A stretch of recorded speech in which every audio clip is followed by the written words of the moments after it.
Okay, Zechariah 11. This section goes with the previous two chapters. It's all part of the same oracle. Open your doors, O Lebanon, so that fire may devour your cedars. Wail, O pine tree, for the cedar tree has fallen. The stately trees are ruined. That's where they got the wood from to build the temple with. Both times. Both the first temple and the second temple. They got the wood from Lebanon. So that's what they're... Remember, even in Solomon's temple, they built such a... There was so much wood from Lebanon that they even kind of called it the Forest of Lebanon. There was a rumor, a part of that structure, that they even called the Forest of Lebanon because it was all made from wood from the Forest of Lebanon. So that's what's being referred to here. So we just got done talking about how God is going to protect them, and now we seem to be talking about how God is going to let their temple get destroyed again by fire. The wood in the temple is going to get burned up again. So open your doors, O Lebanon, so that fire may devour your cedars. Wail, O pine tree, for the cedar has fallen, the stately trees are ruined.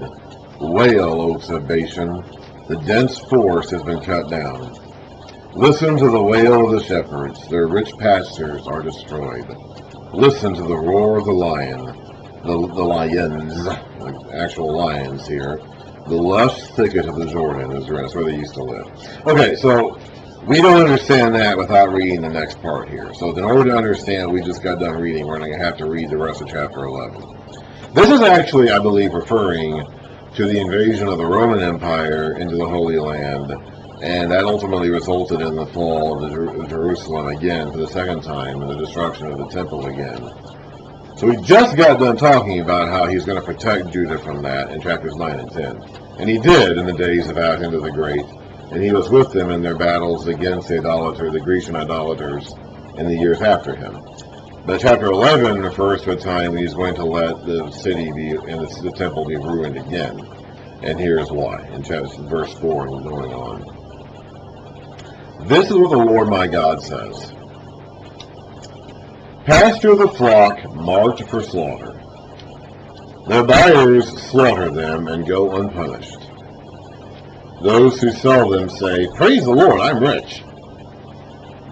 Their own shepherds do not spare them. So God is telling this guy, whether it's Zechariah or he's giving a story here, speaking for somebody else, to pasture the flock that the shepherds have given up on. For I will no longer have pity on the land, declares the Lord. I will hand everyone over to his neighbor and his king. They will oppress the land, and I will not rescue them from their hands. He just got done saying to the Zion's enemy he was going to. So something has happened to change his mind. So I pastured the flock marked for slaughter, particularly the oppressed of the flock. Then I took two staffs, and called one a shepherd's staff here, obviously, and called one favor, and the other union, and I pastured the flock. In 1 month, I got rid of the 3 shepherds. I don't know if these 3 shepherds are anything important or stand for anything important. I don't think so. I think they're just 3. He just got rid of 3 bad shepherds.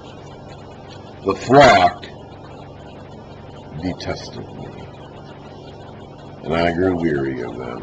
Now, Zechariah himself may have done this. It's possible he's referring to an actual thing that he did. I don't know. I mean, the author himself doesn't even identify himself as Zechariah, although this book is included in the material that's under his name. But he's speaking really for Jesus. So even though there is an I here in this passage, and it may be Zechariah literally talking about his own experiences, but this material actually applies to Jesus. So Jesus ultimately is the one pasturing this flock, and the one that the flock detests. We read about that in John. At the very beginning of the Gospel of John, he says he came into his own, but his own received him not. You know, Jesus says to the disciples, don't be surprised if the world hates you because they hated me first. So the flock grew weary of him. They detested him, and he grew weary of them. And I said, I will not be your shepherd. Let the dying die, and the perishing perish. Let those who are left eat one another's flesh. So if you're going to do this, if you're going to reject me, God will eventually let you reject him. He will fight for you. He will try to keep you. But if you're just not going to have it, he will let you go. He will do that. He will give you what you want, which is life without him. He will do that. He will let you have that. And then you're going to see what you really want. You're going to die, you're going to perish, you're going to eat one another's flesh. This could be a reference to the actual siege of Jerusalem when the Romans came and took the city, because they did peace on each other. So we've already seen them do that. Yeah, they did that in the siege of Nebuchadnezzar's day, in Jeremiah's day. They even did that in the past. We read about that in the Book of Kings, the Northern Kingdom. They didn't name the king specifically, but there were times in the Northern Kingdom's history when Samaria was under siege, and the kings and the people were eating each other inside the city. That's what you do in siege warfare. If you have no food, you eat each other. Then I took my staff called favor, and I broke it. So you can lose God's favor. You can break it. If you break favor of God, you can lose his favor. Revoking the covenant I had made with all the nations. It was revoked. Now, Zechariah wouldn't have made a covenant with all the nations. So he may be doing this. This may be referring to something that he actually did at God's command. But even if so, it's symbolic, because he himself is not making a covenant with the nations. It was revoked on that day, and so the afflicted of the flock who were watching me, so the ones who actually believed in him, the afflicted, those who were the remnant, the faithful, those who were afflicted, who were watching me, knew it was the word of the Lord. I told them, if you think it best, give me my pay, but if not, keep it. So they paid me 30 pieces of silver. That was the standard price of a slave.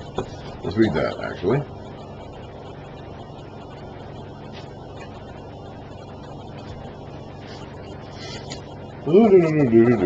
Exodus 21, verse 32.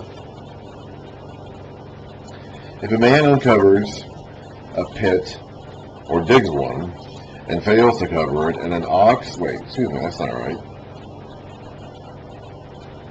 That was verse 33. The verse before that. If a bull gores a male or female slave, so if you have a bull, or someone has a bull, and that bull gores a male or female slave, the owner of the bull must pay 30 shekels of silver to the master of the slave, and the bull must be sold. So that's the price of a slave's life.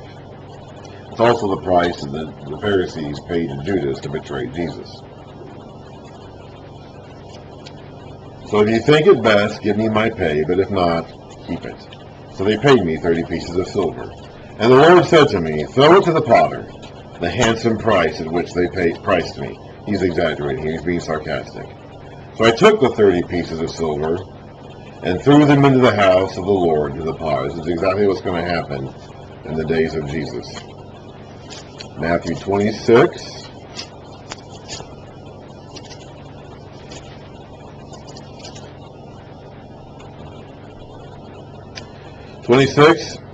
Starting in verse 14.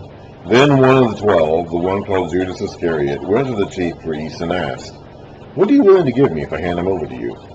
So they counted out for him 30 silver coins. From then on, Judas watched for an opportunity to hand him over. Matthew 27, verse 3. When Judas, who had betrayed him, saw that Jesus was condemned, he was seized with remorse and returned the 30 silver coins to the chief priests and the elders. I have sinned, he said, for I have betrayed innocent blood. What is that to us? They replied. That's your responsibility. So Judas threw the money into the temple and left. Then he went away and hanged himself. The chief priests picked up the coins and said, it is against the law to put this into the treasury since it is blood money. So they decided to use the money to buy the potter's field as a burial place for foreigners. That is why it has been called the field of blood to this day. Then what was spoken by Jeremiah the prophet, that he's actually combining a prophecy from Jeremiah with Zechariah here, was fulfilled. They took the 30 silver coins, the price set on him by the people of Israel, and they used them to buy the potter's field as the Lord commanded. He's actually combining this verse of Zechariah with something in Jeremiah. So this gets fulfilled literally in the days of Jesus. Then I broke my... So we know this passage ultimately is referring to Jesus. Even if Zechariah himself did this stuff, even if he literally acted these acts, Ezekiel did. We read about Ezekiel pantomiming and performing in front of people to perform various things in front of their eyes as signs to the people. So even if he actually did this stuff as a demonstration This passage ultimately refers to Jesus. Then I broke my second staff, called union, breaking the brotherhood between Judah and Israel. So we have had numerous prophets come along telling us that God was going to reunite Judah and Israel someday. The division between the people was a deep national scar on them, and they all dreamed of being reunified someday. And the prophets all frequently spoke of this. In fact, Ezekiel took two sticks, wrote Judah on one, Israel on the other, and held them together in his hand, representing one stick. Okay. Now here we have Zechariah taking his stick, representing the nation together as a unit, and breaking that bond. Then the Lord said to me, take again the equipment of a foolish shepherd. That'd be just a simple straight stick. A proper shepherd equipment has a crook on the staff that you can use to grab a sheep that's going off the cliff or something and yank it back. But if you had just a stick with no hook on it, you can't do that. You would just poke a sheep right over the edge of the cliff. So take again the equipment of a foolish shepherd. For I'm going to raise up a shepherd over the land who will not care for the lost, or seek the young, or heal the injured, or feed the healthy, but will eat the meat of the choice sheep, tearing off their hoofs. Woe to the worthless shepherd who deserts the flock. May the sword strike his arm and his right eye. May his arm be completely withered, his right eye totally blinded. The arm, of course, stands for strength. The eye actually stands for intelligence. So may he be made weak and stupid. This worthless shepherd. I don't think this worthless shepherd refers to any one person in particular. I think it just refers to pretty much anybody that people choose to lead them over God. And remember, in the days after Jesus, there were plenty of people who came along saying, I'm the one, I'm the Messiah, I'm the guy you need to listen to. Okay? They happened a lot. You know, the people were ready for that. Jesus came along and he was the Messiah. People thought he was going to be that, but he didn't end up being the Messiah they wanted, so they crucified him, and then they were looking for somebody else. And then for the next several decades, they had a lot of guys come and go saying, I'm the guy, I'm the Messiah, I'm going to kick these Romans out of here. So that could be referring to them, or it could be referring to, in general, just anybody who takes over the flock and tries to shepherd it, that the people put their faith in, other than the good shepherd, other than the actual, proper, righteous, faithful shepherd. Okay, so that's the first oracle of Zechariah, chapters 9 through 11. It's referring ultimately to the first coming of Jesus. We saw a vision of the future when Jerusalem's going to be threatened again by enemy forces in the form of Alexander the Great. God's going to keep them safe during that time. Then in the aftermath of him, they're going to be threatened again from idolaters. This would be the Grecian idolaters of the generations after Alexander the Great. And God ultimately will empower the people of that time to fight them off, which we do. We read about that in Daniel as a preview. Okay, and that happened in the 100s BC. And we read about the coming of this king. We talked about how that kind of has a dual fulfillment in Alexander and in Jesus, but ultimately it fulfills in Jesus. And then we read about that God is eventually going to allow the land and the temple to be overrun again. And and we read about the forests of Lebanon again weeping for their trees, which are in the temple, being burned, and the land being desolate, which represents the Romans coming. And they did actually lay waste to those forests. Like they took, you read about this in the work of Josephus, who was an active participant in that war. They raided those forests to get in and burned those forests to get materials for their own warfare machines. So they did desolate the landscape when they came and had all that fighting. And God's going to allow that to happen, because the people ultimately are going to reject the shepherd. We read about that. Was the point of chapter 11. The people ultimately are going to reject the shepherd, and because of that, God will allow their temple and their nation to fall again. And we're going to read about that when we get to the Gospels. And that's ultimately the way the book of Daniel ends as well. So God is giving them preparation for this. They came back from the exile. Daniel, looked forward to that. From Daniel and now Zechariah, we're getting these messages saying that, it's like there's going to come a time when this king comes. He's going to come, and when he comes, you better not reject him. Because if you do, then you're going to get rejected yourself.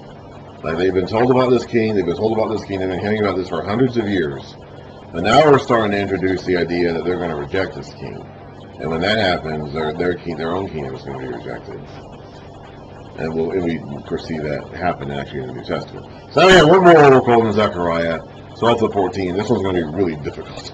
Okay, this next section of Zechariah is going to be really, really hard. So we'll try to work our way through it the best we can.